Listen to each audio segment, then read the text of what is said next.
No necesitas incienso, cánticos ni túnicas para estar en medio de una ceremonia. Tampoco hace falta un altar de piedra, un templo o un guía espiritual. Basta con estar vivo. Respirar. Sentir. Pensar. Basta con darse cuenta de que cada momento, por más simple o rutinario que parezca, es ya una acción sagrada. Lo que falta no es lo espiritual. Lo que falta es la mirada que lo reconozca. La vida, tal como ocurre, es un milagro improbable. Para que tú estés aquí leyendo estas palabras, tuvieron que conjugarse incontables coincidencias. Miles de generaciones anteriores sobrevivieron, se amaron, huyeron, eligieron.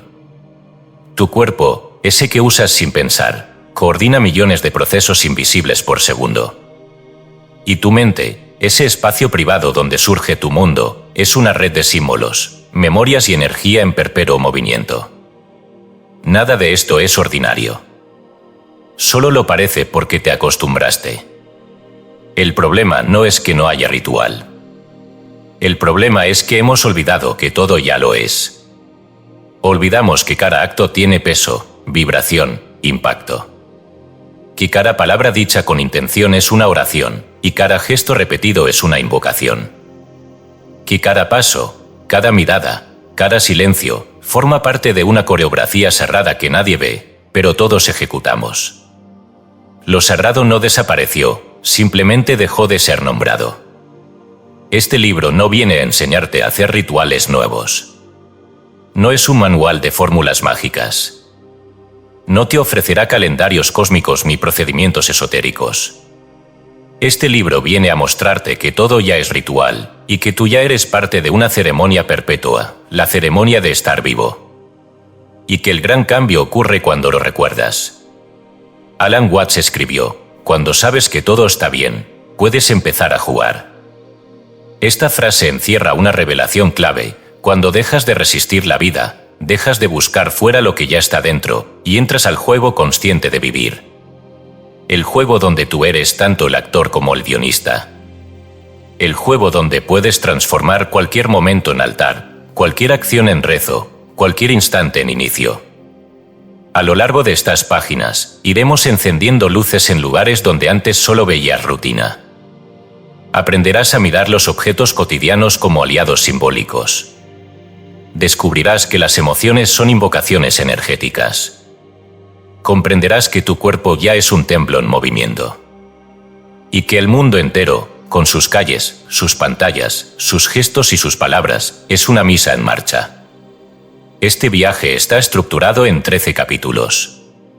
No por casualidad.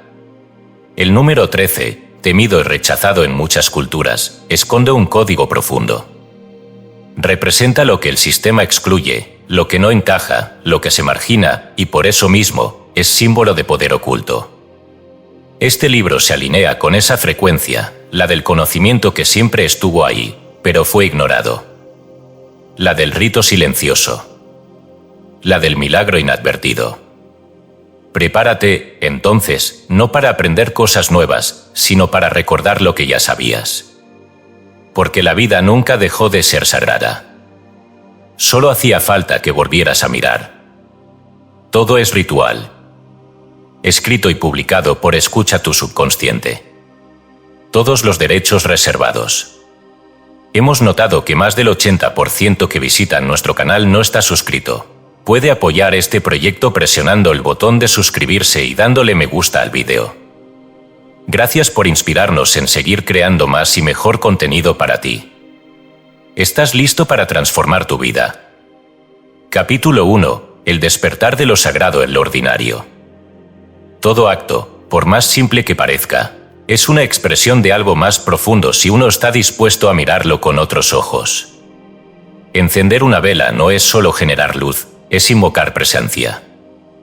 Preparar alimento no es solo nutrir el cuerpo, es rendir culto a la vida.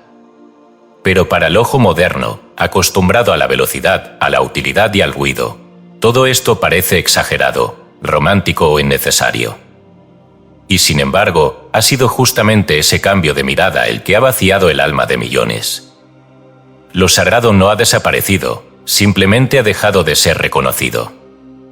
Mircea Eliade, uno de los grandes pensadores del símbolo, escribió: «El hombre moderno ha perdido la capacidad de vivir los actos ordinarios como sagrados». Esa pérdida no ha sido solo estética o filosófica, ha sido una amputación espiritual. Porque cuando dejamos de percibir lo sagrado en el mundo, dejamos también de ver lo sagrado en nosotros. En culturas ancestrales no existía la palabra espiritualidad como una categoría aparte.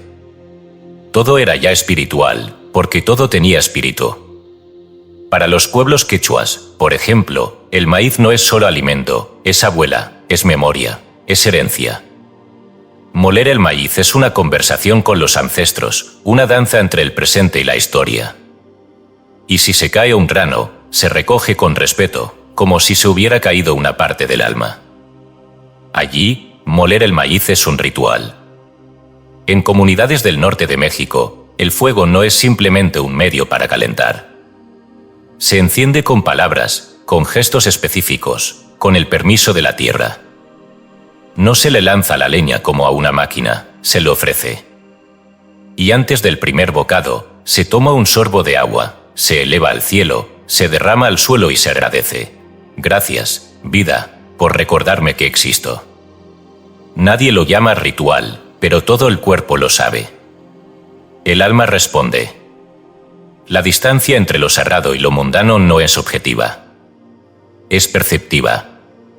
No está en las cosas, está en cómo las vemos. Y es justo ahí donde nace el verdadero despertar, en aprender a mirar de nuevo. Una mujer me contó una historia que no he podido olvidar. Su madre había enfermado gravemente, y los últimos meses de su vida fueron una lenta despedida. Ella, la hija, se encargó de todo: comidas, pañales, medicinas. Pero el acto que la transformó fue otro. Lavar su ropa fue mi redención, me dijo. No entendí del todo hasta que me lo explicó.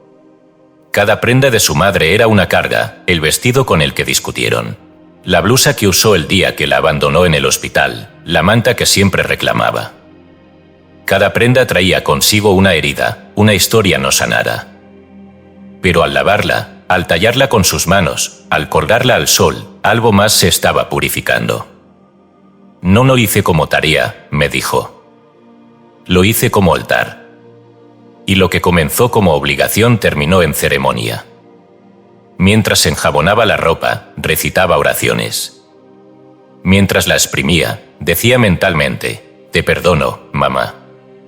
Mientras la colgaba, imaginaba que colgaba sus culpas al sol, para que se evaporaran. Cuando su madre murió, esa mujer no lloró de culpa. Ya la había liberado, prenda por prenda. Había hecho un ritual sin velas ni incienso. Había santificado el acto más cotidiano. Y su alma, desde entonces, brilla distinta. ¿Por qué esta historia toca tan hondo? Porque revela una verdad que todos llevamos dentro, que los actos ordinarios están esperando ser elevados. No hay que viajar a la India, ni ingresar a una tradición iniciática, ni aprender cantos sánscritos para vivir lo sagrado. A veces basta con mirar lo que ya estás haciendo y volver a hacerlo con conciencia. Es posible lavar los trastes con devoción. Es posible caminar al trabajo como si cada paso fuera una bendición. Es posible encender la luz de tu habitación como si encendieras una estrella en el corazón de tu casa. Todo está en cómo eliges mirar. Todo está en cómo cargas el gesto de sentido. Alan Watts decía: el arte de la vida es saber que estás jugando y no dejar de jugar, aun cuando el juego se vuelva serio. Jugar no es banalizar. Jugar es entrar por completo en el momento. Y eso es exactamente lo que hace el ritual: transforma un instante común en una puerta hacia el infinito. Pero, ¿cómo volver a mirar así cuando estamos saturados de automatismos, cuando todo parece urgente, mecánico o agotador? ¿Cómo desprogramar la visión utilitaria del mundo? La respuesta no es luchar contra lo profano, sino elevarlo. No se trata de hacer más cosas, sino de hacerlas con más presencia. La espiritualidad no es una actividad, es una forma de estar. Y esa forma puede instalarse incluso en el tráfico, en la oficina, en la ducha. el primer paso es volver a notar lo que haces. Te invito a un experimento. Mañana, al despertar, antes de tocar el celular, pon los pies en el suelo. Siente la textura del piso. Di en silencio, estoy vivo. Este día es nuevo. Luego levántate como si ese movimiento fuera una reverencia a la existencia. Cuando te cepilles los dientes, no lo hagas como un robot, hazlo como si limpiaras el templo de tu palabra. Mientras desayunes, en lugar de ver noticias, pon una música que te haga sentir en casa, y bendice cada bocado como si alguien lo hubiera cocinado solo para ti. Poco a poco, sin que te des cuenta, estarás revirtiendo la pérdida de sacralidad. No imponiéndola. No forzándola. Solo recordando que ya está ahí. La vida nunca dejó de ser ritual. Solo olvidamos cómo se entraba al templo. En los pueblos indígenas del sur andino, cuando un niño muere, lo entierran junto a una pequeña canasta tejida con las manos de la madre. Esa canasta no tiene ningún valor material, pero contiene hojas, cantos, lágrimas y palabras que nadie más escuchó. Y cuando la madre la coloca en la tierra, dice, vuelve, hijito. Pero regresa sabio, ¿qué es eso, sino el ritual más puro? Nos han hecho creer que los rituales son cosa del pasado, de religiones viejas o de pueblos primitivos. Pero es justo lo contrario. El ritual es el alma de toda cultura. Es lo que convierte una serie de movimientos en un acto de poder. Es lo que distingue al humano que sobrevive del humano que despierta. ¿Y tú, qué harás hoy de forma distinta? No tienes que cambiar tu vida. Solo cambia la mirada. Porque el milagro ya está sucediendo. Cada palabra que lees es parte de un rito. Y si eliges asumirlo, este mismo momento será tu iniciación. La primera página de tu altar personal. Todo empieza por el gesto más simple, ver. Ver de nuevo. Ver sagrado. Capítulo 2. El lenguaje oculto de la repetición. Cuando algo se repite lo suficiente, deja de ser simplemente una acción, se convierte en una estructura interna, un patrón, un molde invisible desde donde todo comienza a tomar forma. La repetición no es solo un recurso de la memoria, es un lenguaje que habla directamente con el subconsciente. Por eso, sin que lo notemos, cada cosa que hacemos una y otra vez va esculpiendo un altar dentro de nosotros. Un altar que no necesita incienso ni velas, solo constancia. La vida está hecha de rituales repetidos, aunque nadie los llame así. Decir todas las mañanas, qué cansado estoy, es un rito. Abrir el teléfono antes de respirar profundamente al despertar es otro. La forma en que frunces el ceño cuando te miras al espejo, cómo reaccionas cada vez que algo te contradice, el tono que usas al hablar de ti, todo eso se repite, se graba, se fija. Y lo que se fija, se convierte en verdad operativa para tu subconsciente. En otras palabras, sin darte cuenta, estás rezando todos los días. Gurdjieff lo explicaba con crudeza y lucidez, el hombre común no hace. Todo le sucede. Es máquina hasta que despierta. Y en esa máquina, todo se repite. Lo que llamamos vida muchas veces no es más que una coreografía de automatismos. Las emociones que crees espontáneas son respuestas repetidas. Las ideas que crees propias son ecos heredados. Los hábitos son, en su esencia, rituales inconscientes. Pero, ¿qué ocurre si en lugar de temer la repetición, la transformamos? ¿Y si nos apropiamos de ella como herramienta espiritual? El monje tibetano no repite un mantra para informar al universo de algo nuevo, sino para tallar una vibración en su mente. La repetición no tiene como fin comunicar, sino esculpir. Un mantra es un cincel de sonido. Cada sílaba pulida a través del tiempo perfora capas de distracción, hasta que lo que se repite no es la palabra, sino el silencio que emerge de ella. Un estudioso occidental visitó un monasterio en Nepal. Observó que los monjes repetían la misma palabra durante horas, días, incluso semanas. Les preguntó qué significado tenía. El lama respondió, al principio, la palabra es lo que tú dices. Luego, es lo que tú eres. Y agregó, no es lo que decimos lo que tiene poder, es como dejamos que nos transforme. Allí se revela el poder oculto de la repetición, es un portal hacia la identidad. Lo mismo ocurre contigo, aunque no repitas mantras cerrados ni entres en trance. Si repites esto no es para mí, no soy suficiente, siempre me pasa lo mismo, estás generando un mantra negativo. Un ritual verbal de negación. Pero como todo ritual, el subconsciente lo toma como instrucción. No distingue entre lo que dices en serio, en broma, con miedo o con ironía. Solo escucha lo que repites. Aquí aparece una idea poderosa y delicada a la vez, tus hábitos son tus hechizos. Cada cosa que haces diariamente moldea el tipo de realidad que puedes percibir, sostener y recibir. No es magia esotérica, es física espiritual. El pensamiento repetido genera una frecuencia, esa frecuencia atrae circunstancias compatibles, y esas circunstancias refuerzan el pensamiento original. Así se forma el bucle. Así funciona un ritual. Un ejemplo cotidiano, imagina a una persona que, sin saberlo, cada vez que va a parar algo murmura en su mente es mucho, me va a faltar, otra vez gastando. Esa persona ha hecho del dinero un altar de ansiedad. Ha instaurado un ritual mental de escasez. No importa cuánto gane, porque el subconsciente ya lo ha instruido. Cada vez que intercambiamos dinero, activamos carencia y sabes qué hará ese subconsciente. Buscará formas de confirmar el ritual. No por maldad, sino por fidelidad. Del mismo modo, una mujer que todos los días al mirarse al espejo dice, tengo que bajar esto, qué fea me veo, qué desastre soy, no está opinando, está celebrando una misa. Está tallando un altar de repudio en su psique. Cada palabra que se repite sin amor es un rezo al Dios equivocado. Porque al repetirlo, se transforma en verdad emocional. Y esto no es una sentencia, es una imitación. Porque si ya estamos haciendo rituales sin saberlo, ¿por qué no empezar a elegirlos? ¿Por qué no usar esa misma repetición para abrir portales nuevos?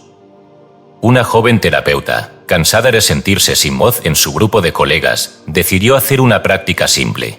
Cada vez que se sentaba en una reunión, en lugar de pensar me van a ignorar, murmuraba en silencio. Mi voz tiene espacio aquí. Mi presencia transforma el ambiente. Al principio lo decía como quien se miente a sí misma. Pero tras semanas de hacerlo, su tono cambió. Sus gestos cambiaron.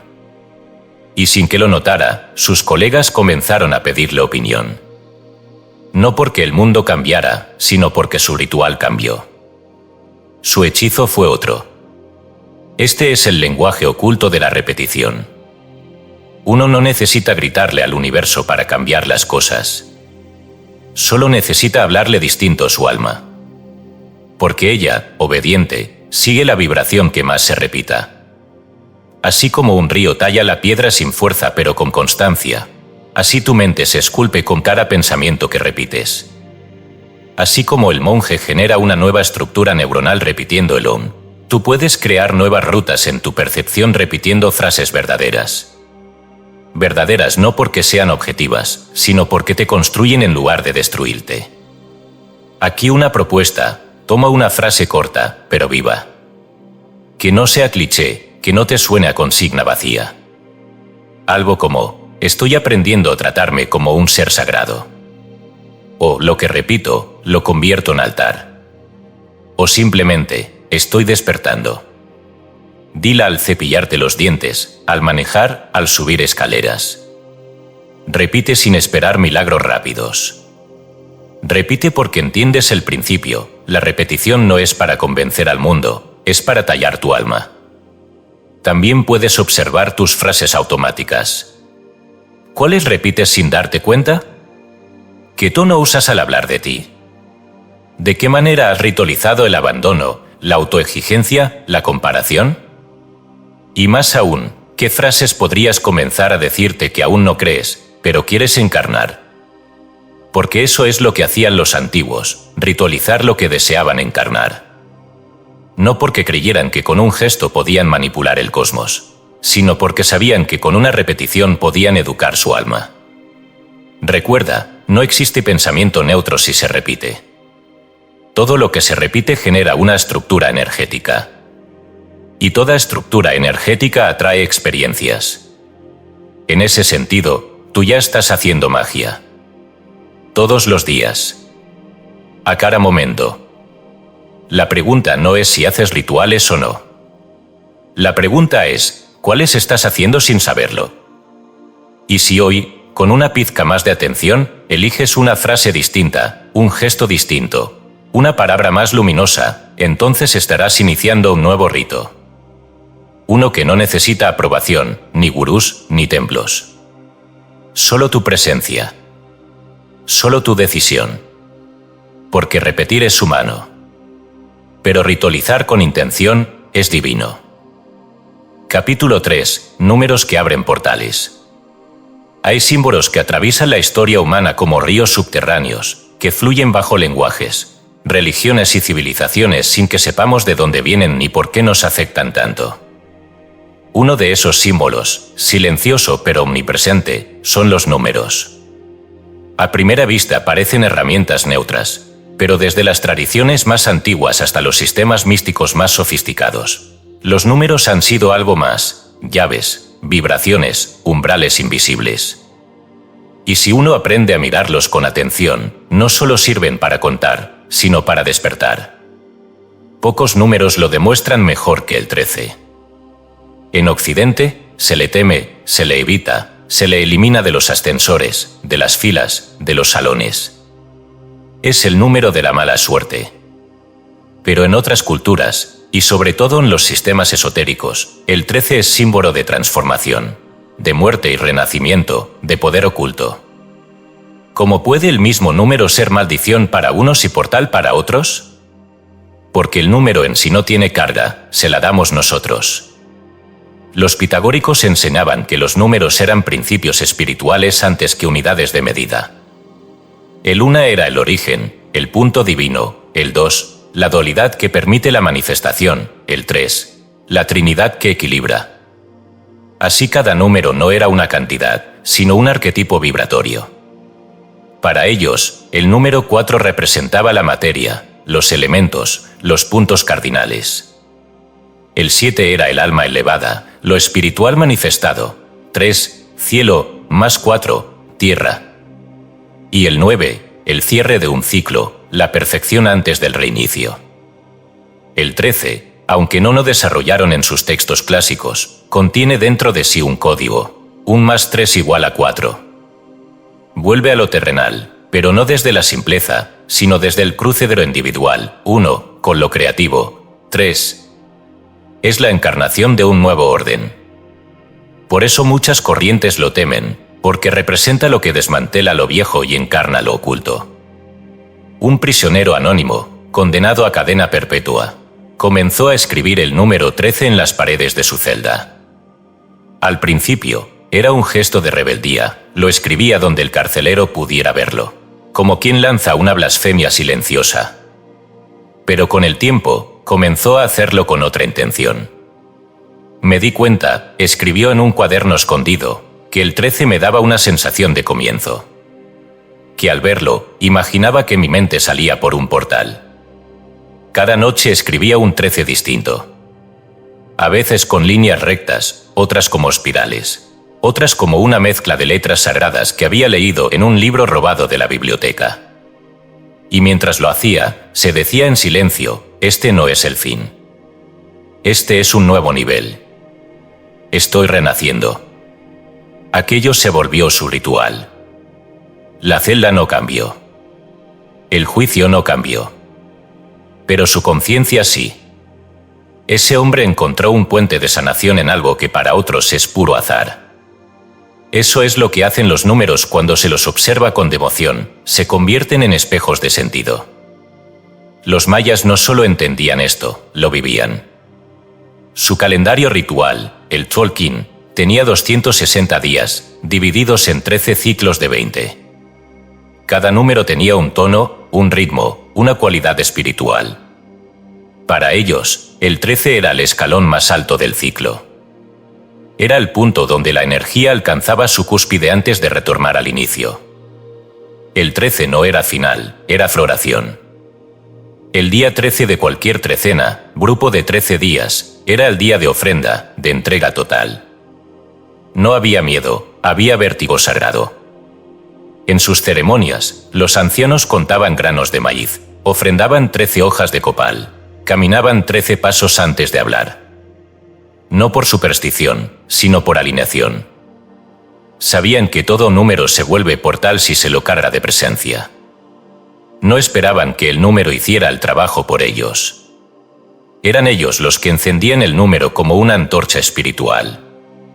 ¿Y tú? ¿Cuáles son los números que repites sin darte cuenta? Hay personas que siempre miran el reloj cuando marca 11 y 11 y sienten que algo mágico está ocurriendo. Otros tienen un número que los persigue desde la infancia, la matrícula de un coche, el número de su casa, el número que usaban en los partidos escolares. A veces ese número se convierte en símbolo de destino. Otras veces, en recordatorio de heridas. Pero ¿y si tú pudieras elegir? ¿Y si en lugar de cargar el número como superstición, lo convirtieras en firma personal de poder? Así como los antiguos elegían su animal sagrado, también puedes elegir tu número sagrado. No como una muleta, sino como una contraseña interior. El número no te traerá milagros. Pero si lo eliges con intención, si lo asocias a tu despertar, si lo ves y lo honras como símbolo, entonces cada vez que aparezca, te recordará quién estás siendo. Rudolf Steiner afirmaba que los números tienen vibración porque son formas del espíritu al descender en la materia. No se refería a numerología como sistema adivinatorio, sino a un lenguaje cósmico que todos hablamos sin saberlo. Para Steiner, el 7 era fundamental, los 7 días de la semana, los 7 metales alquímicos, las 7 fases de desarrollo del alma.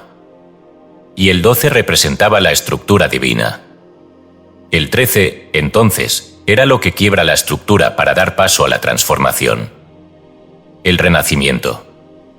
El caos que precede al nuevo orden. Eso es exactamente lo que representa este capítulo. No se trata de convencerte de que los números tienen magia en sí. Se trata de mostrarte que tú puedes hacerlos mágicos, si así lo decides.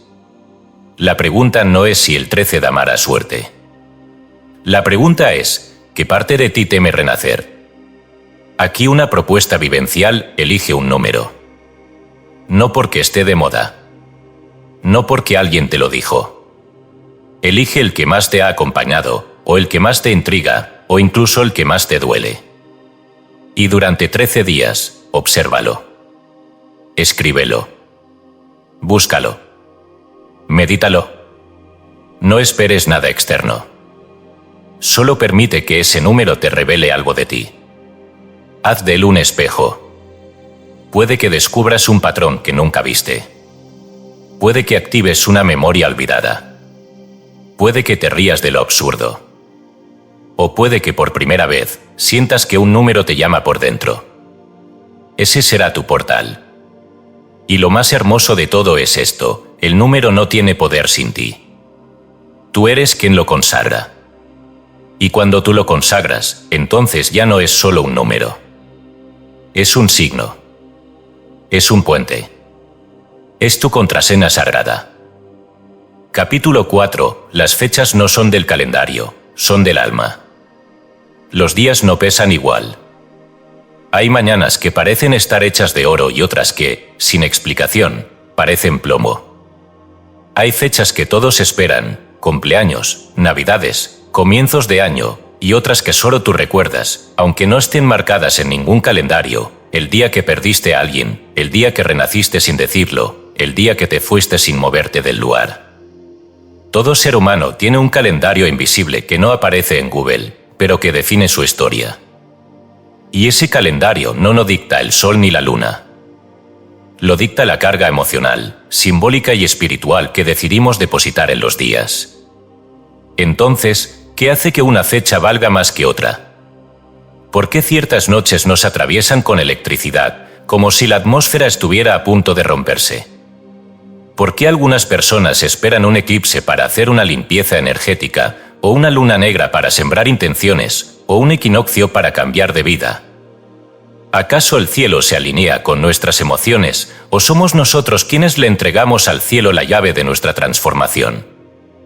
La verdad es más simple y más poderosa de lo que parece. Las fechas no traen nada por sí solas, somos nosotros quienes las activamos como portales. No es el eclipse el que abre la energía, es la atención colectiva, el enfoque emocional, el acto simbólico compartido lo que genera un campo de resonancia especial. Y entonces, sí, algo se abre. Pero no porque el universo lo ordene arbitrariamente, sino porque nosotros creamos el umbral. Aleister Crowley, polémico pero certero, escribió: el verdadero ritual sucede cuando alineas tu voluntad con un momento. No cuando sigues ciegamente un calendario impuesto, sino cuando sientes que esa fecha, esa hora, esa coyuntura, es el reflejo exacto de un fuego interno. El ritual no nace del almanaque, sino de la conciencia. Es tu voluntad alineada con tu decisión de que esto tiene peso, sentido, carga. No es obediencia, es elección. Y ahí está la diferencia esencial entre un rito verdadero y una tradición muerta. La Navidad, por ejemplo, no deja de ser un ritual por haberse comercializado. Tampoco el Año Nuevo, ni la Semana Santa, ni el cumpleaños. Siguen siendo espacios simbólicos donde millones de personas enfocan energía, evocan memorias, hacen balances, se prometen cambios.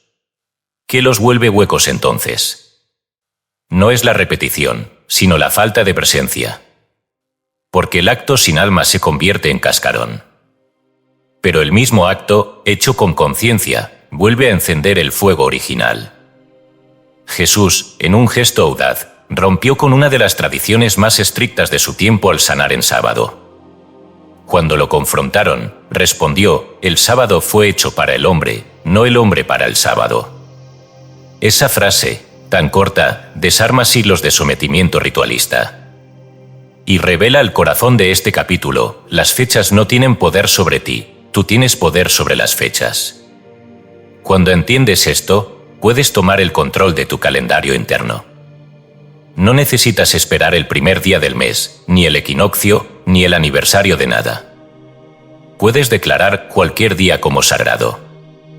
Puedes decidir que el 23 de julio es tu día de renacimiento, aunque no haya ocurrido nada visible. Puedes convertir el tercer domingo de cada mes en tu día de introspección. Puedes transformar el día que más te dolió en el día que más te fortaleció. Puedes reescribir tu propio calendario ritual. Una mujer me escribió una vez contándome su historia. Cada año, cuando llegaba el aniversario de la muerte de su hija, se encerraba, lloraba, apagaba las luces. Era su forma de honrar el dolor. Pero un año, sin saber por qué, decidió hacer algo distinto. Ese día, cocinó el plato favorito de su hija, puso su música, prendió una vela blanca y escribió una carta que decía: hoy no me hundo, hoy celebro que pasaste por aquí. Desde entonces, ese día no dejó de doler. Pero el dolor se volvió puente en vez de abismo. Su ritual cambió, y con él, cambió la carga de esa fecha. No porque el tiempo lo curara, sino porque ella reprogramó el sentido del momento. Eso es lo que puede hacer el alma humana, resignificar el tiempo. No negar el pasado, sino recodificarlo con intención. ¿Y qué hay de esas fechas cósmicas como la luna negra, los eclipses, los portales del 11 y 11 o el 8? ¿8 que tantas corrientes espirituales celebran? ¿Funcionan realmente? La respuesta es sí, si decides que funcionen. No porque tengan un poder objetivo y obligatorio, sino porque concentran atención colectiva, activan símbolos, generan campos de posibilidad. El problema no es participar de ellos. El problema es creer que son mágicos por sí solos y vivir el resto del año como si nada fuera sagrado. El ritual verdadero no es el que se hace en fecha especial. Es el que cambia tu forma de estar en cualquier fecha. Dicho de otro modo, no necesitas el eclipse para transformarte. Pero si el eclipse te sirve como espejo, como excusa, como umbral simbólico para soltar lo viejo y asumir lo nuevo, entonces úsalo. Pero hazlo consciente. Hazlo tuyo. No repitas porque otros repiten. Repite porque tú estás eligiendo. Aquí una propuesta: elige una fecha. No una social. No una obligatoria. Una fecha que nadie celebre, pero que a ti te marque. El día en que superaste un miedo. El día que alguien te dijo algo que no olvidaste. El día en que sentiste que podías comenzar de nuevo. Tómala. Escríbela. Y constrúyele un ritual. No tiene que ser elaborado. Basta con prender una vela, escribir una frase, respirar con intención. Pero hazlo todos los años. Hazlo como quien clava una estaca de luz en el tiempo. Y cuando llegue esa fecha, sabrás que no estás repitiendo una costumbre. Estás honrando una energía que tú decidiste que importa. Estás usando el tiempo como alquimia. Porque al final, los días son como arcilla, esperan tu forma. Si los antiguos podían leer las estrellas para sembrar sus cosechas, tú puedes leer tu historia para sembrar tus símbolos. Tu calendario no tiene que coincidir con el del mundo. Tiene que coincidir con tu alma. Si logras eso, cada fecha será un umbral. Cada día podrá ser altar. Y quizás, solo quizás, llegues a entender que el verdadero tiempo no está en el reloj, ni en el calendario, ni en la posición del sol. El verdadero tiempo está donde tú decides hacer un pacto contigo mismo. Capítulo 5. El altar de lo invisible. No todo altar tiene columnas, incienso o figuras talladas. De hecho, los más poderosos no se ven. Viven ocultos en gestos, en lugares aparentemente neutros, en objetos que no tienen valor para nadie, excepto para quien los carga con presencia. Lo sagrado no necesita escenario. Solo necesita decisión. Y todo comienza con una pregunta que rara vez nos hacemos: ¿qué objetos has consagrado sin darte cuenta? Porque sí, consagrar no es una práctica reservada para templos o clérigos. Consagrar es, esencialmente, imprimirle intención a algo, convertir un objeto externo en extensión del alma. Y esto no solo lo hace el místico, lo hace el niño que guarda la rama con forma extraña como su espada mágica, la madre que atesora el babero de su hijo como si fuera una reliquia, el hombre que toca una moneda específica cada vez que necesita coraje, la mujer que se pone la misma pulsera cada vez que necesita recordar quién es. Consagramos sin saber. Damos poder sin darnos cuenta. Y el poder no está en el objeto, sino en la energía que depositamos en él. Carlos Castañeda, en sus enseñanzas con el brujo Jack y Don Juan, lo expone con claridad contundente: el poder está donde decides que esté. El aprendiz insiste en buscar objetos sagrados, herramientas mágicas, lugares de poder. Pero el maestro lo desarma una y otra vez con la misma lección: el poder no se busca, se designa. Lo sagrado no se encuentra, se nombra. Y es que el subconsciente responde más a los símbolos que a los razonamientos. Puede que tú no creas en amuletos, pero si inconscientemente repites un gesto con un objeto cada vez que te sientes en crisis, estás usándolo como ancla ritual. Tal vez sea una taza vieja, una bufanda específica, una canción. Lo importante no es lo que el objeto es, sino lo que tú has decidido que represente. Y cuando decides eso, has creado un altar. Uno pequeño, privado, pero profundamente operativo. Un niño encontró una piedra de río, lisa, oscura, redondeada, y dijo que tenía suerte. Nadie le enseñó eso. Nadie le dijo que las piedras podían tener poder. Pero él decidió que sí. La llevaba al colegio, la tocaba antes de los exámenes, la colocaba bajo la almohada. Sus notas mejoraron, sus nervios disminuyeron, sus relaciones con compañeros florecieron. Su madre, escéptica, pensó que era una simple casualidad. Hasta que un día perdió la piedra. El niño lloró, se angustió, creyó que su suerte se había ido. Pero su madre, que había observado en silencio, le dijo: la piedra no tenía el poder. Tú se lo diste. Puedes dárselo a otra. Esa noche, eligió otra piedra. No igual, pero con la misma intención. y funcionó. No porque las piedras tengan propiedades ocultas, sino porque el subconsciente responde con fidelidad a lo que se ritualiza con fe, con constancia, con sentido. El niño no solo había tocado una roca, había tallado un altar. ¿Y tú? ¿Cuántos objetos cargas de significado sin saberlo? ¿Tienes ropa que te hace sentir fuerte? ¿Tienes una canción que escuchas para entrar en estado? ¿Un cuaderno al que confías tus miedos? ¿Una taza que usas solo en días difíciles? Eso no es hábito. Es devoción no declarada.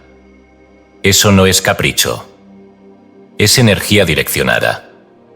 El problema es que muchas veces usamos estos objetos como refugios sin asumirlos como rito. No los honramos. No los reconocemos como aliados energéticos.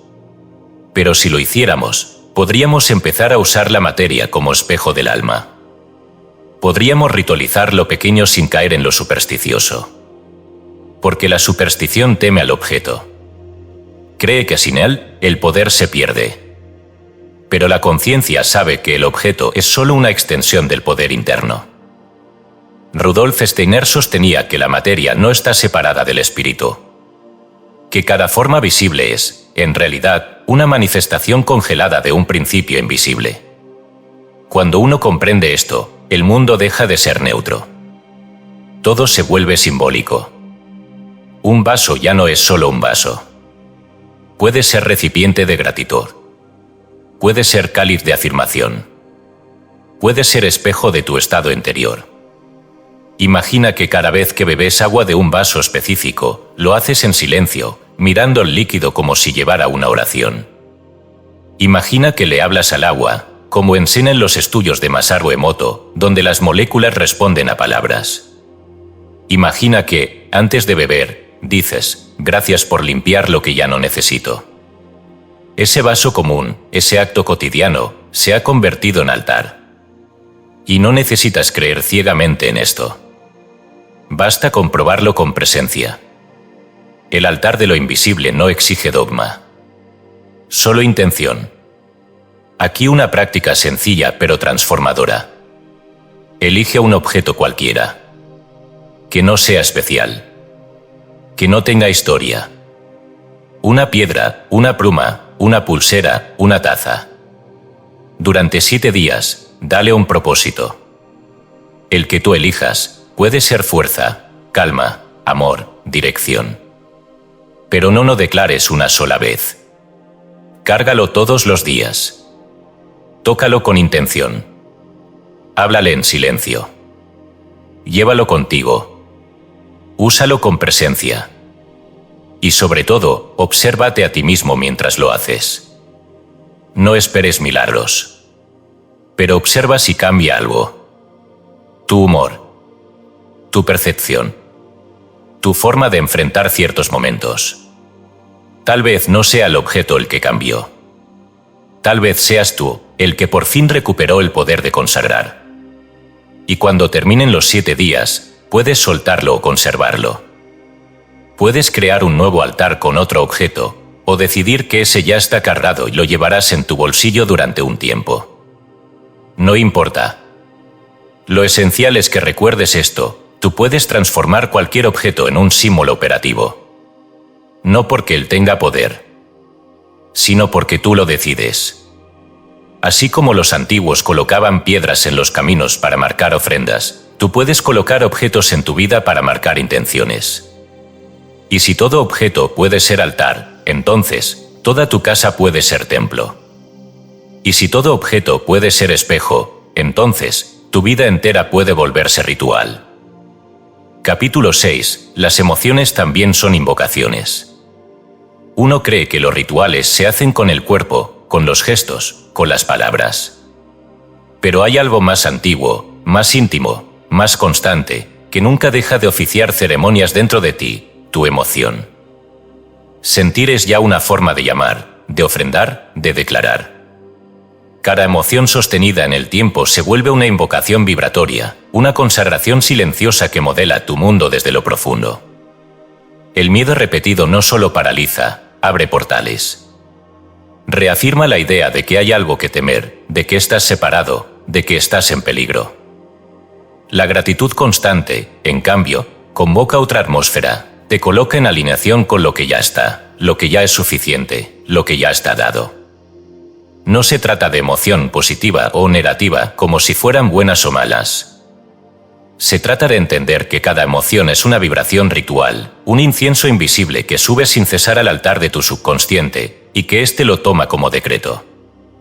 Neville Goddard lo dijo con claridad implacable: sentir es el secreto. No pensar, no afirmar, no visualizar, sino sentir. Porque el sentimiento es el puente entre lo interno y lo externo, el lugar donde tu cuerpo y tu espíritu coinciden. No puedes sentir sin involucrar tu carne. No puedes sentir sin tocar tu historia. Por eso el sentimiento auténtico, cuando se sostiene, es el mayor acto ritual que puedes hacer. No necesitas saber cómo atraer salud, dinero o paz. Lo que necesitas es sentir que ya eres portador de eso, como si fueras el altar donde esa energía habita. Y para eso, tus emociones son la puerta más directa. Pero, ¿qué pasa cuando esas emociones están contaminadas, distorsionadas o reprimidas? ¿Qué sucede cuando tu altar emocional está saturado de residuos invisibles? Sucede que sin quererlo, estás invocando desde el desorden. Que tu mundo, incluso cuando parece caótico, está obedeciendo fielmente lo que tú estás sintiendo como base. No lo que deseas, sino lo que sientes como fondo vibratorio. Un hombre enfermo de columna, con diagnóstico reservado, comenzó a hacer algo que parecía inútil. Cada noche, al acostarse, colocaba sus manos sobre la espalda y murmuraba: gracias por sostenerme. Te amo. Perdóname por ignorarte tanto tiempo. No hacía estiramientos especiales, ni dietas, ni promesas. Solo bendecía su cuerpo con ternura ritual. Durante semanas no sintió mejora. Pero seguía. Hasta que un día, al despertar, notó que su primer pensamiento no fue dolor, sino gratitud.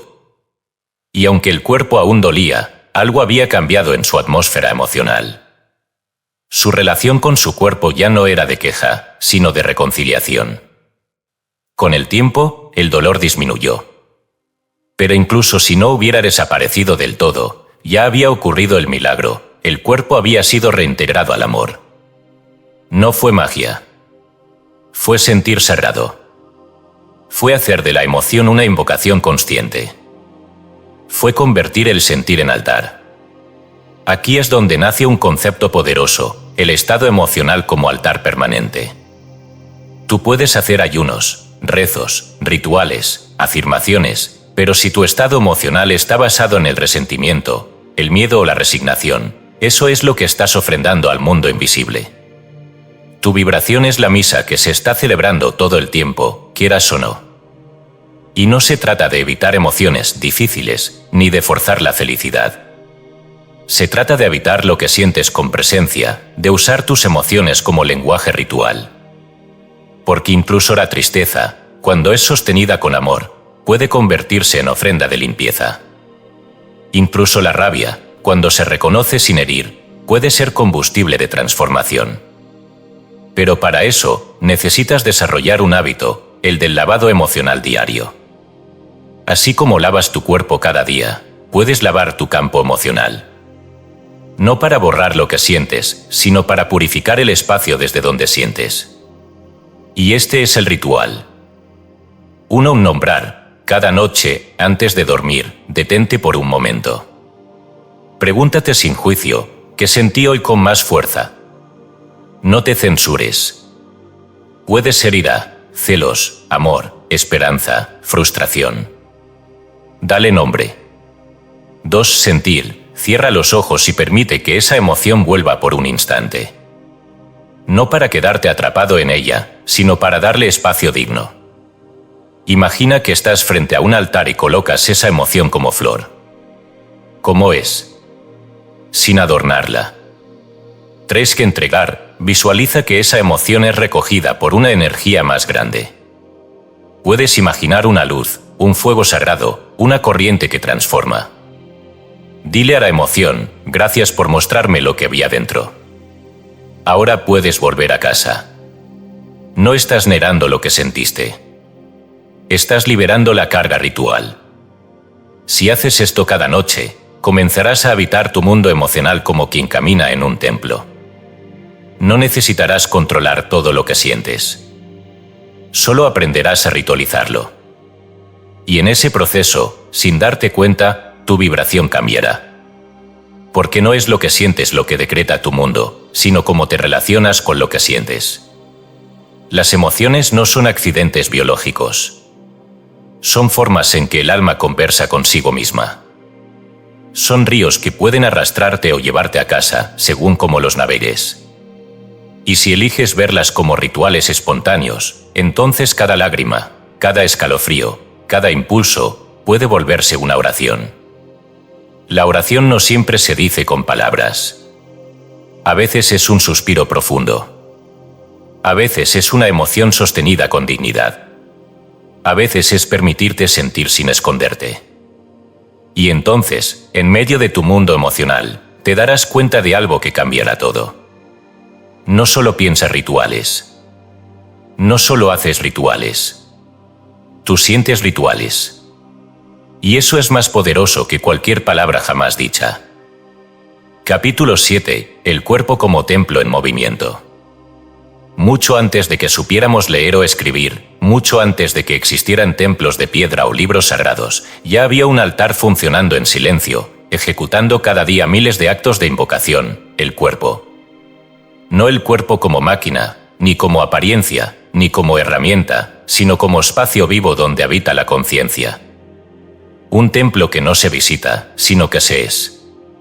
Cuando hablamos de ritual, solemos pensar en cosas que hacemos con el cuerpo: arrodillarse, elevar las manos, encender una vela, postrarse, caminar en círculo. Pero olvidamos lo más esencial, que el cuerpo en sí mismo ya es un rito continuo. No necesita accesorios para vibrar con lo sagrado. El solo hecho de respirar, moverse, extender un brazo, cerrar los ojos, ya activa una danza ancestral que ninguna cultura ha logrado explicar del todo. Y sin embargo, lo tratamos como cosa. Lo usamos, lo empujamos, lo castigamos, lo ignoramos. Lo exigimos como si fuera un sirviente. Lo medimos como si fuera mercancía. Lo abandonamos hasta que duele. Como si se nos olvidara que todo lo que hacemos en este mundo, pensar, sentir, amar, invocar, pasa por él. Las tradiciones orientales comprendieron esto de manera radical. En el taoísmo, cada gesto corporal tiene resonancia energética. No es lo mismo alzar los brazos con tensión que hacerlo con suavidad. El Tao no es una energía que se busca fuera, sino una armonía que se experimenta cuando el cuerpo se mueve en acuerdo con el alma. Los maestros enseñan que el caminar consciente puede alinear la mente con el cielo. Que la quietud del vientre es señal de sabiduría. Que la danza no es entretenimiento, sino una forma de ordenar el caos interior. En la tradición hindú, los mudras, gestos con las manos, son herramientas silenciosas para canalizar energía. Juntar el pulgar con el índice no es solo cerrar un circuito, es recordar que lo individual y lo divino están siempre tocándose. Y no necesitas pertenecer a esa tradición para entenderlo. Basta con observar cómo colocas tus manos cuando tienes miedo.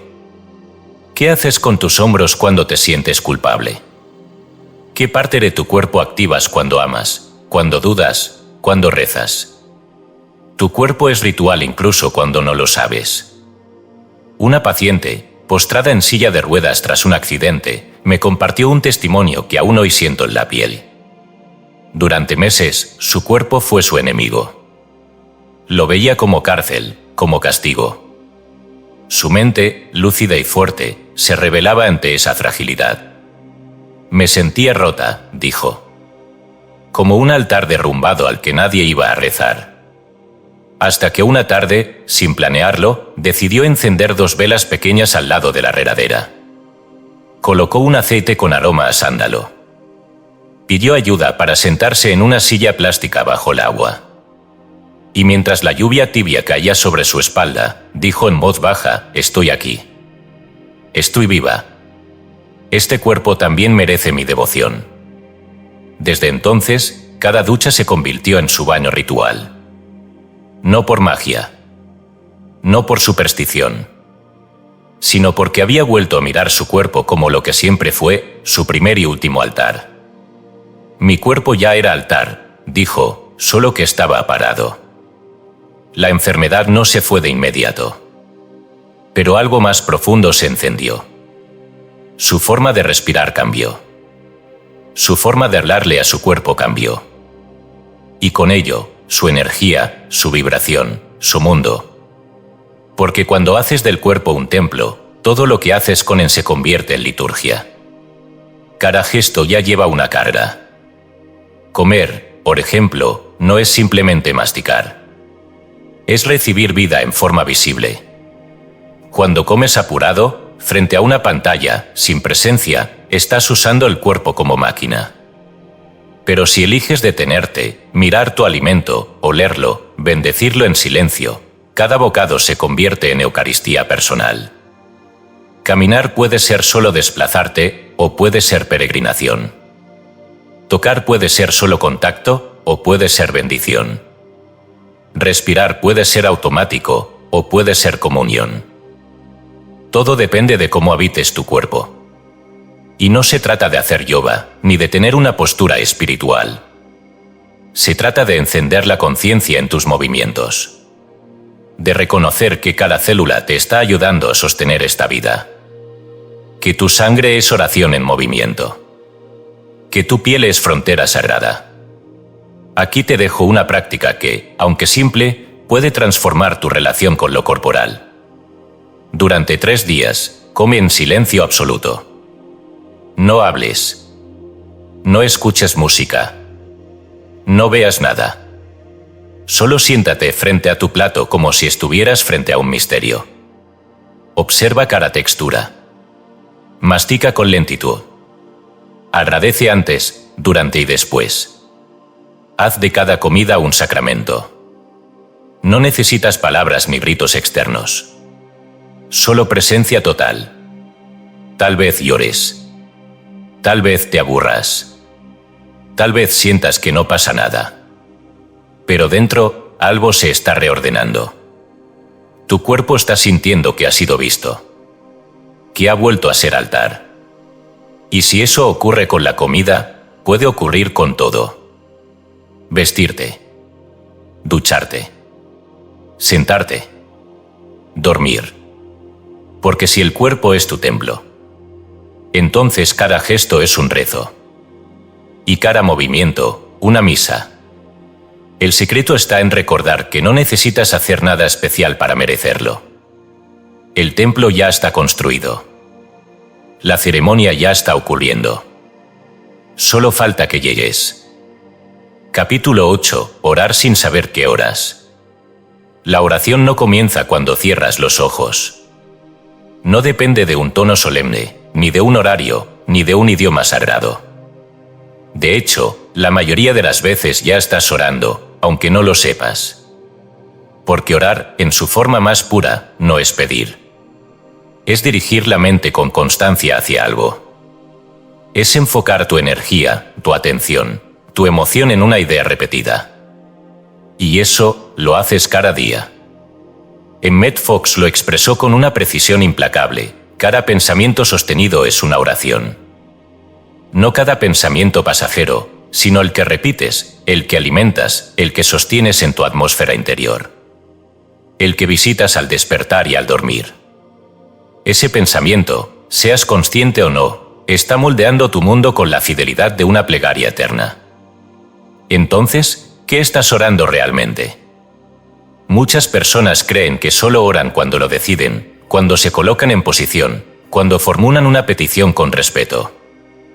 Pero si la oración es dirección mental, entonces el juicio constante, el miedo repetido, la expectativa de fracaso, también son oraciones. Son misas oscuras, sin vela ni altar, pero activas.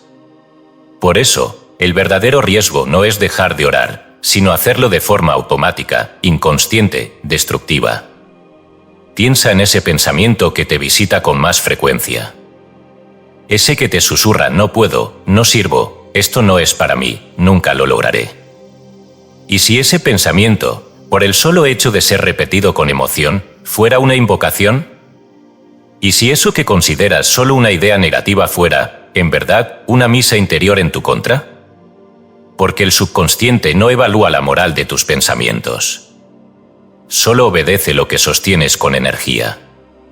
Y si sostienes miedo, invocas escenarios temidos. Si sostienes gratitud, invocas bendición. Si sostienes culpa, invocas castigo. Todo pensamiento repetido con carga emocional se convierte en rezo operante. Así de serio. Así de mágico. Hay lugares en el mundo donde esta verdad se asume sin palabras. Las llamadas casas de oración perpetua, presentes en distintas tradiciones, organizan grupos que repiten frases devocionales día y noche.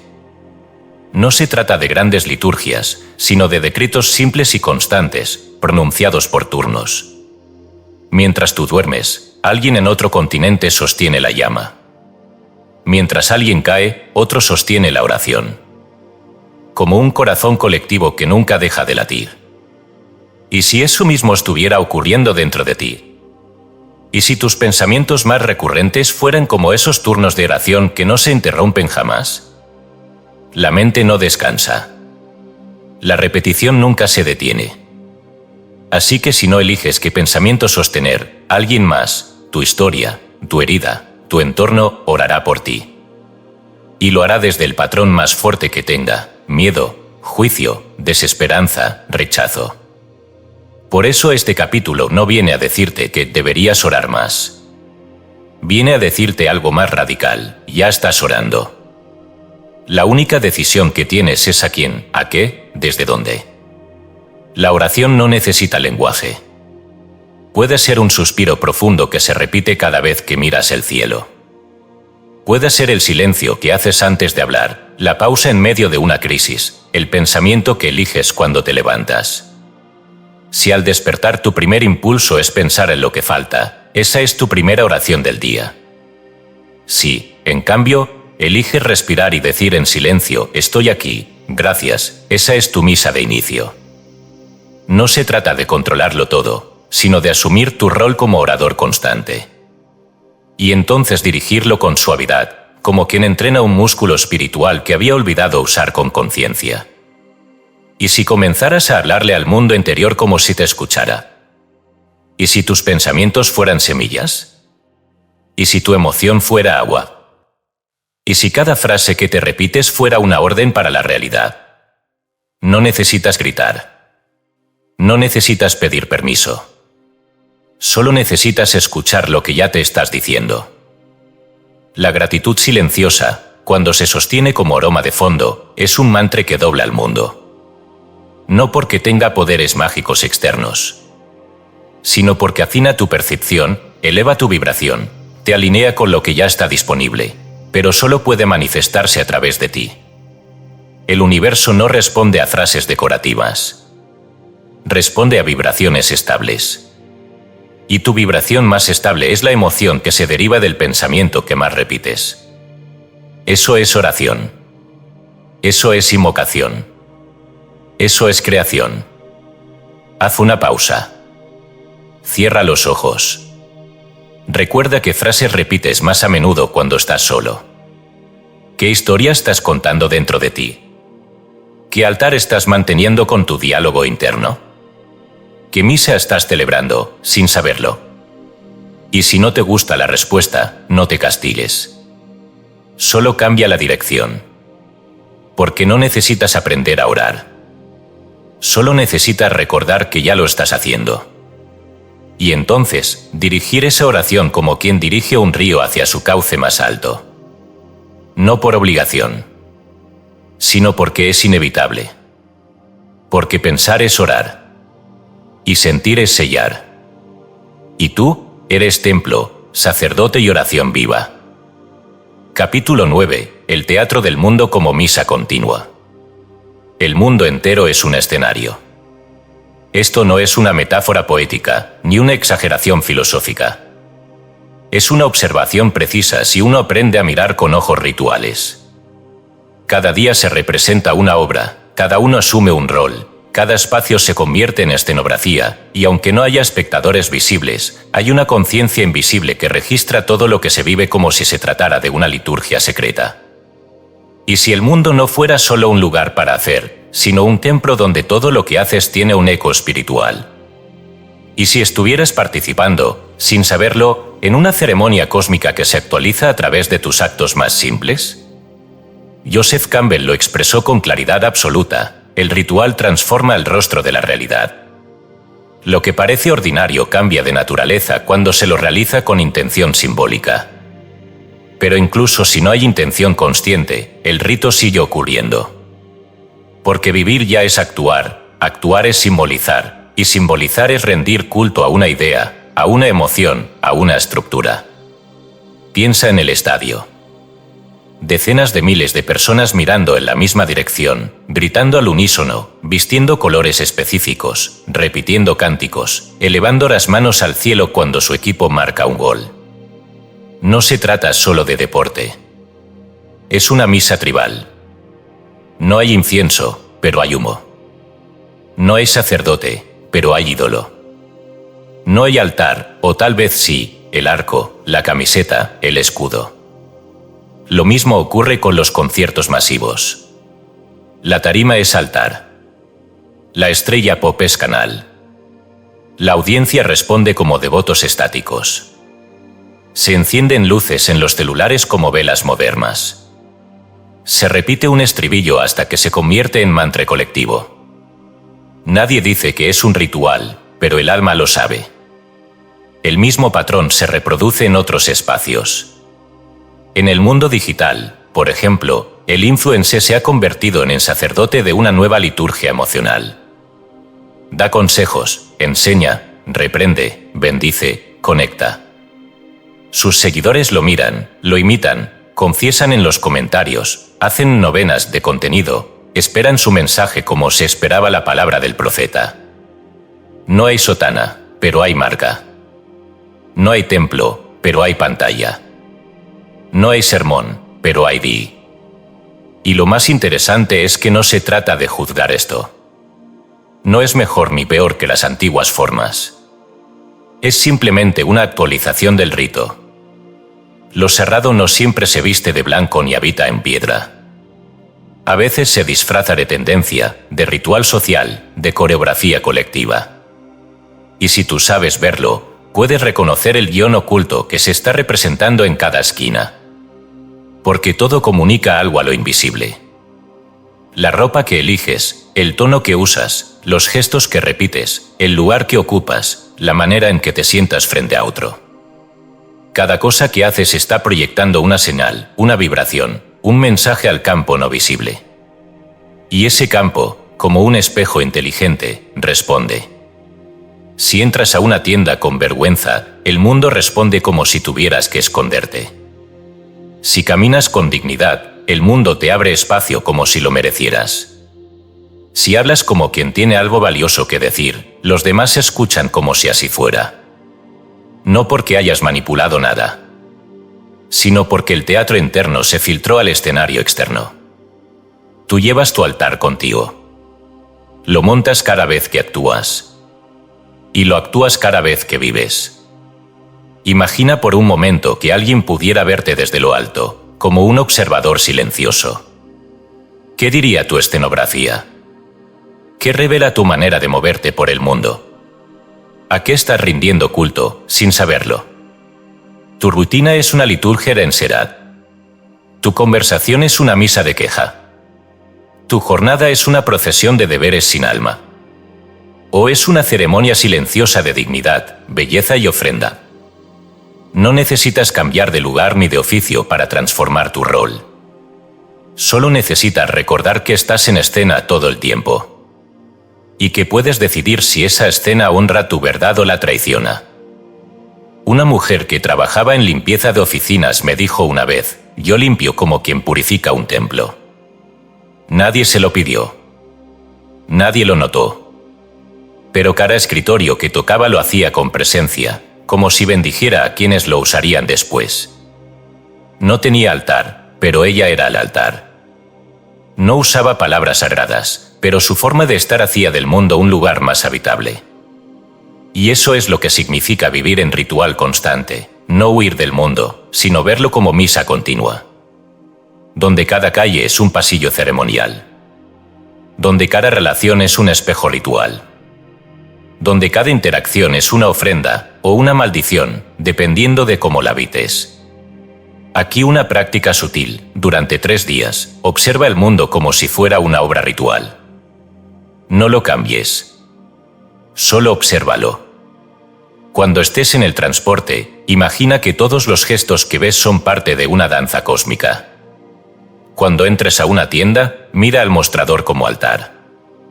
Cuando hables con alguien, trata su presencia como si fuera un reflejo de tu divinidad.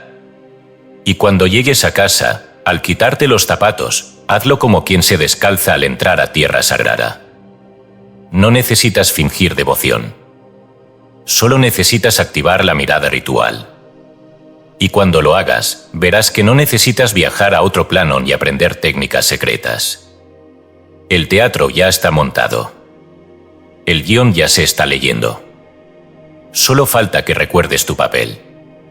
Y entonces, lo cotidiano se vuelve sagrado. Y lo sagrado, inevitable. Capítulo 10. El otro como espejo ceremonial. No estamos solos ni siquiera cuando estamos solos. Habitamos un mundo de presencias constantes, visibles e invisibles. Y cada una de esas presencias, personas, miradas, gestos, palabras, no son solo parte del paisaje. Son puertas que nos revelan partes de nosotros mismos. Cada vez que te encuentras con alguien, aunque sea por un segundo, ocurre un acto mágico, un espejo se enciende. Y si sabes mirarlo con atención, lo que ves no es solo al otro, sino a ti, reflejado desde un ángulo que tú no sabías que existía. Relacionarse, entonces, no es un accidente. Es un acto de invocación recíproca.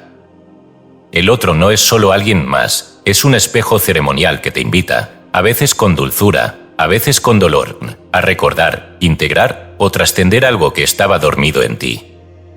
Thich Nhat Hanh lo expresó con absoluta belleza: cuando tocas a otro, tocas a Dios. Y no se refiere solo al contacto físico, sino a la mirada que ve más allá del personaje, del ego, de la historia. Esa mirada que, por un instante, reconoce al alma que habita detrás. Y aunque no digas nada, aunque no toques ni una palabra, el gesto mismo de reconocer al otro como sagrado es ya un sacramento.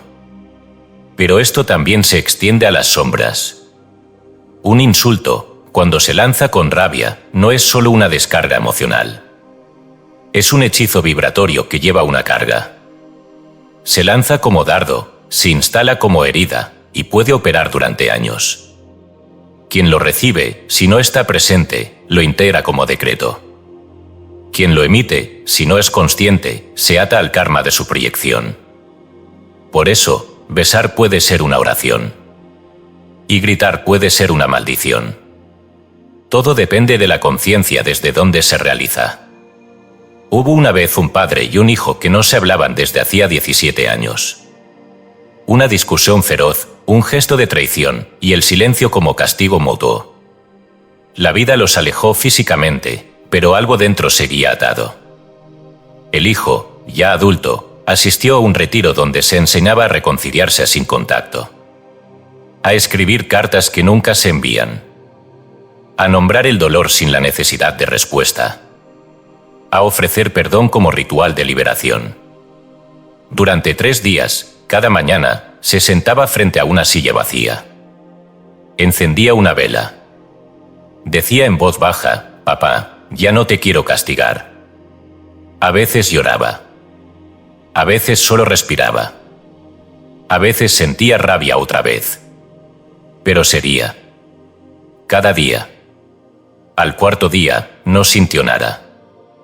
Ni paz ni dolor. Solo silencio. Pero en ese silencio había algo nuevo. Una especie de vacío fértil. Como si el citro se hubiera cerrado. Meses después, sin planearlo, recibió una llamada inesperada. Era su padre. No hablaron del pasado. No se dijeron lo que debían.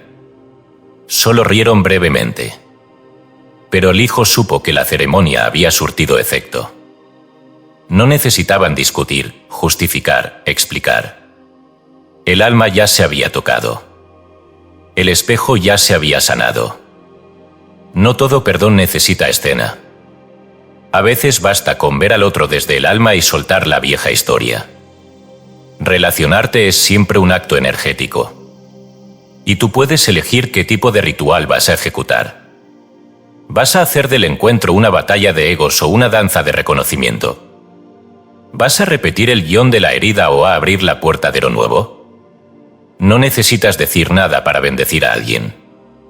No necesitas esperar que el otro cambie para convertir el vínculo en altar. Solo necesitas asumir tu rol como CEO creador del encuentro.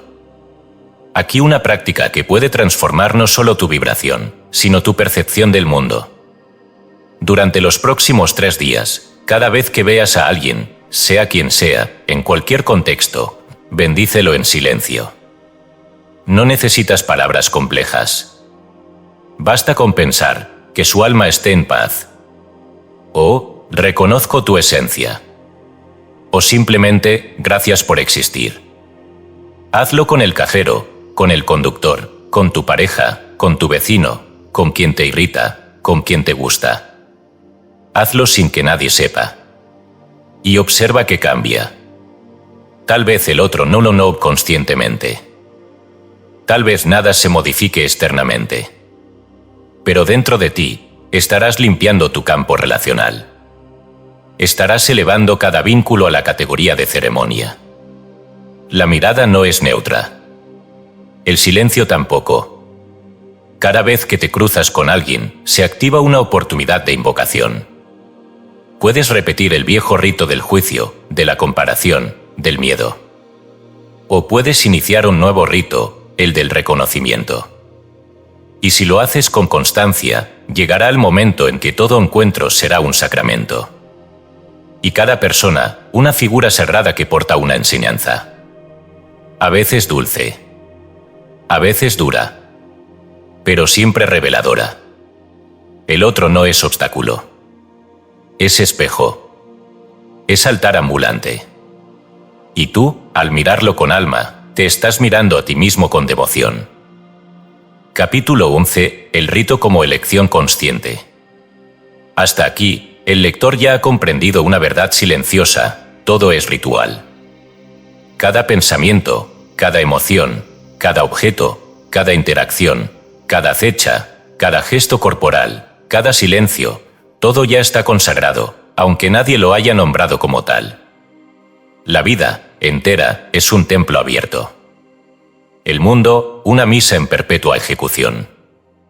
Y ahora que lo sabes, la pregunta ya no es si haces rituales, sino que estás ritualizando. Porque si todo es rito, entonces cada hábito, cada conversación, cada reacción, es una ceremonia que confirma o reprograma tu destino.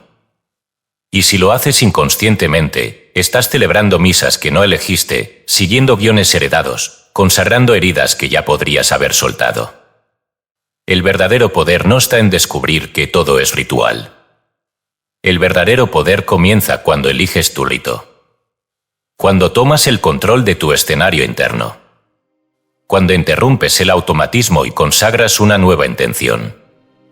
Louise Hay lo expresó con la dulzura de una sabia práctica: cada síntoma tiene un patrón emocional detrás. No para culparte por enfermar, sino para mostrarte el guión invisible que quizás llevas representando demasiado tiempo. Una persona con alergias recurrentes no solo tiene una reacción física. Puede estar ritualizando la idea de que el mundo es hostil.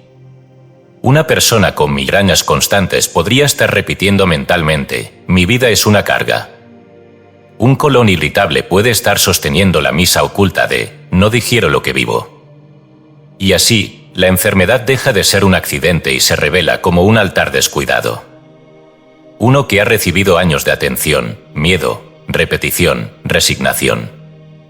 Sin saberlo, has ritualizado un malestar. Y el cuerpo, obediente, ha respondido. Pero aquí llega la inflexión. Si ya sabes que el rito ocurre por repetición emocional y simbólica, entonces puedes decidir con qué intención ritualizas lo que antes maldecías. Y ese es el eje de este capítulo, la vida como teatro ritual elegido. No como carga, no como laberinto, sino como escenario cerrado donde puedes elegir cómo pararte, qué guión sostener, qué escena cerrar, qué símbolo reescribir. Tienes ese poder. No por casualidad, sino por diseño. Fuiste creado con la capacidad de cargar de sentido todo lo que te rodea. Y ahora, se te invita a usar esa capacidad como herramienta consciente. Una mujer odiaba lavar los trastes. Se lo tomaba como símbolo de esclavitud doméstica. Cada plato sucio era un mensaje de que ella no importaba. Su ritual era claro: quejarse mientras fregaba, sentirse víctima, reafirmar su agotamiento. Hasta que un día, después de una conversación reveladora, decidió convertir ese momento en rito. No cambió de casa, ni de pareja, ni de rutina. Pero cambió de intención. Comenzó a poner música suave, a prender una vela, a usar agua tibia con aceites esenciales. Y mientras lavaba, decía: estoy limpiando lo que me sostiene. Estoy ordenando mi templo. Lo que antes era un acto de desgaste se volvió un acto de poder. No porque el mundo cambiara, sino porque ella eligió el nuevo significado. Aquí una práctica poderosa. No requiere tiempo extra. Solo valentía simbólica. Elige una situación que odias. No la más traumática. Empieza con algo pequeño. Una fila que detestas hacer. Una conversación que siempre evitas. Una rutina que te drena. Y decide transformarla en rito. No cambiando la forma externa, sino asignándole una nueva intención. Si haces esa fila cada semana, conviértela en tu práctica de respiración. Si esa conversación te incomoda, haz de ella tu rito de escucha profunda. Si esa rutina te pesa, conviértela en ofrenda: estoy sembrando paciencia, estoy entrenando mi presencia. Hazlo por 7 días. Y observa que cambia. Tal vez la situación siga igual. Pero tú no serás el mismo. Porque habrás convertido el conflicto en ceremonia. El fastidio en altar. El peso en símbolo. Este capítulo no viene a ofrecerte alivios inmediatos.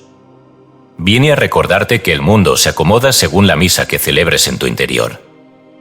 Si ritualizas el miedo, verás señales de amenaza. Si ritualizas la gratitud, verás milagros en lo simple.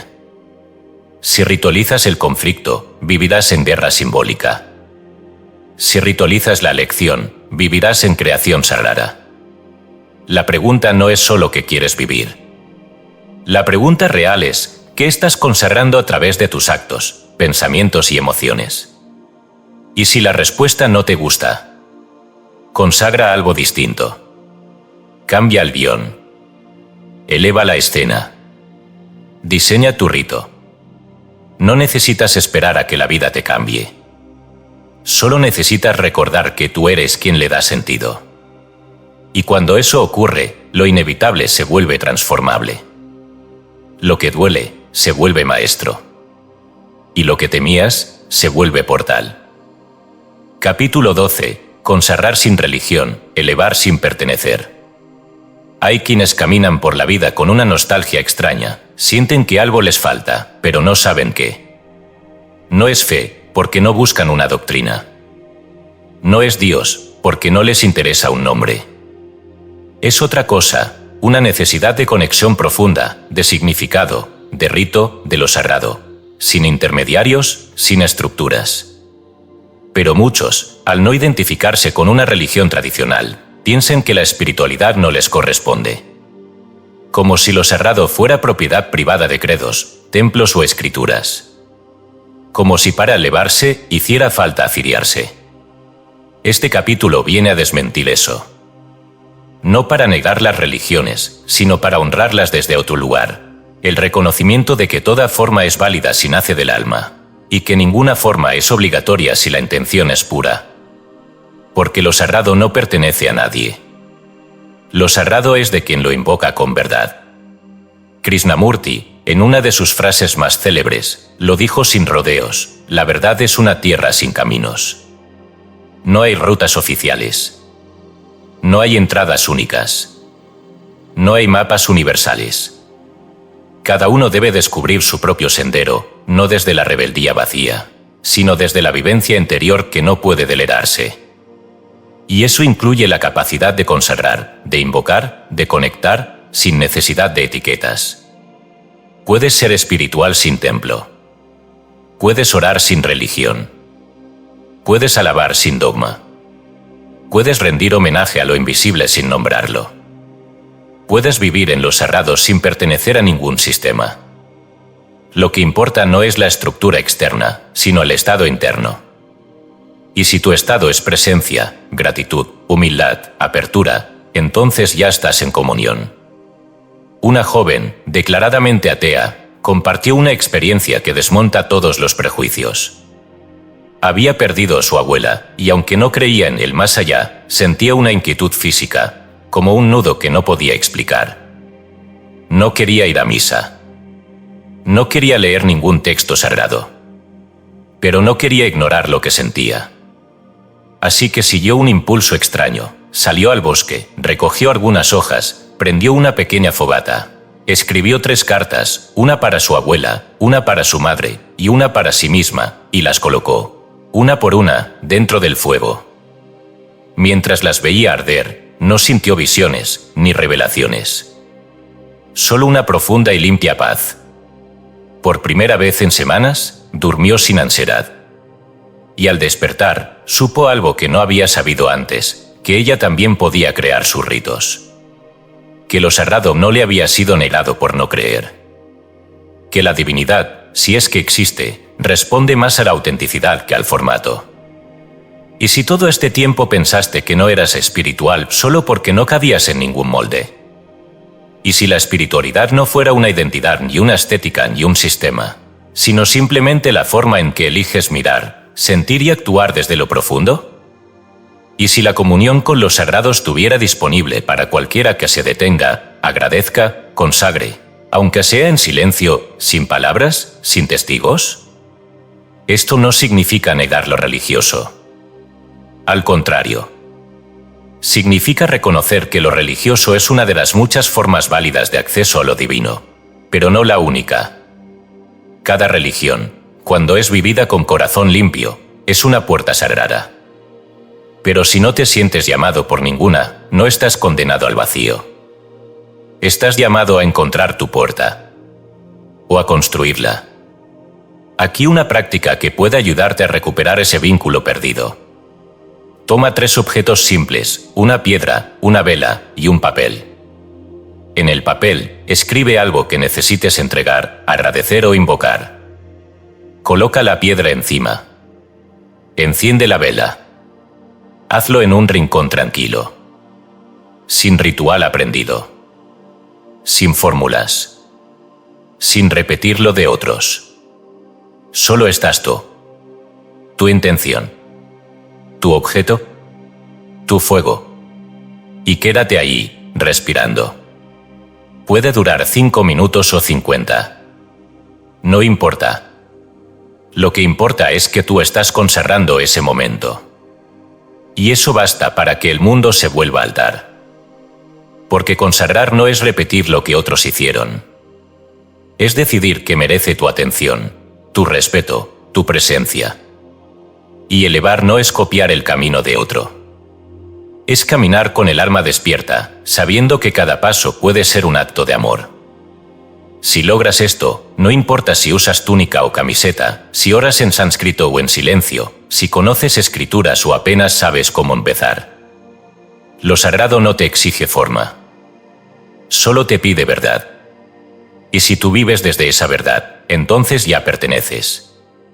No a una religión, sino al linaje más amplio y antiguo. El de aquellos que hacen de su vida una ofrenda sin nombre. Una llama sin templo. Una plegaria sin libro.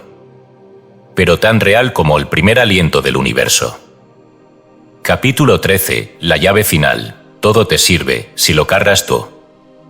Has caminado a través de símbolos, silencios, objetos, emociones, cuerpos y gestos. Has mirado con nuevos ojos lo que antes era automático. Has sentido que el mundo entero puede volverse altar si tú lo consagras. Y ahora estás aquí, al final del libro, pero no al final del camino. Porque este no es un cierre, sino un umbral. Una invitación a usar la llave que siempre estuvo contigo, aunque tal vez no supiste cómo girarla. Esa llave es simple, intransferible, poderosa. Nada tiene poder hasta que tú decides dárselo. El mundo está lleno de símbolos. Algunos sagrados, otros vacíos. Algunos heredados, otros impuestos. Pero el verdadero rito, el único que transforma tu realidad, es el que tú eliges cargar. Oso lo dijo sin rodeos, todo acto es divino si se hace con amor total. No importa si enciendes una vela o barres el suelo. No importa si haces yoga o riegas tus plantas. No importa si pronuncias un mantra o cocinas arroz. Lo que importa es desde dónde lo haces. Lo que importa es la carga energética, emocional y simbólica que le das. Porque todo te sirve si lo cargas tú. Este es el gran giro de la espiritualidad madura, pasar de esperar que algo externo nos eleve, a entender que somos nosotros quienes elevamos las cosas. Que no es el cristal, el maestro, la fecha o el ritual lo que trae el poder, sino tu presencia, tu decisión, tu compromiso vibracional. Una vela sin intención es solo cera. Una palabra sin emoción es solo ruido. Un gesto sin conciencia es solo repetición. Pero esa misma vela, palabra o gesto, si los habitas con totalidad, se vuelven portales. Se vuelven hechizos de luz. Se vuelven puentes entre tu alma y lo invisible. El mundo responde no a lo que haces, sino a cómo lo cargas. Ahora entiendes por qué algunos rezan toda la vida y no cambian. Y por qué otros, con un solo acto consciente, transforman su destino. La diferencia no está en la forma. Está en la carga. En la electricidad espiritual que depositas en lo que haces. Tu vida entera puede convertirse en medicina si asumes este principio. Tu rutina puede ser rito. Tu trabajo, altar. Tu vínculo más difícil, templo de sanación. Pero nadie puede hacerlo por ti. Nadie puede decirte cuál objeto, cuál frase, cuál gesto. Eres tú quien decide. Eres tú quien consagra. Y aquí, en este último tramo, te propongo algo radical. No creas nada de lo que has leído. No repitas estas ideas como dogmas. No conviertas este libro en religión. Vívelo. Pruébalo. Disuélvelo si no sirve. Porque solo es verdad lo que haces tuyo. Solo es sagrado lo que tú decides santificar. Y solo es rito lo que tú, con presencia amorosa, repites como si importara. Hazlo con una taza de té. Con la forma en que abrazas. Con el modo en que cierras la puerta. Con las palabras que eliges al hablar de ti. Hazlo sin testigos. Sin aplausos. Sin técnica. Solo hazlo con totalidad. Y entonces, el milagro ocurre. El milagro de ver que no hay objetos mágicos, solo intenciones potentes. El milagro de sentir que no hay fechas especiales, solo decisiones profundas. El milagro de comprender que todo te sirve si tú lo eliges. Ahí está la llave. En tus manos.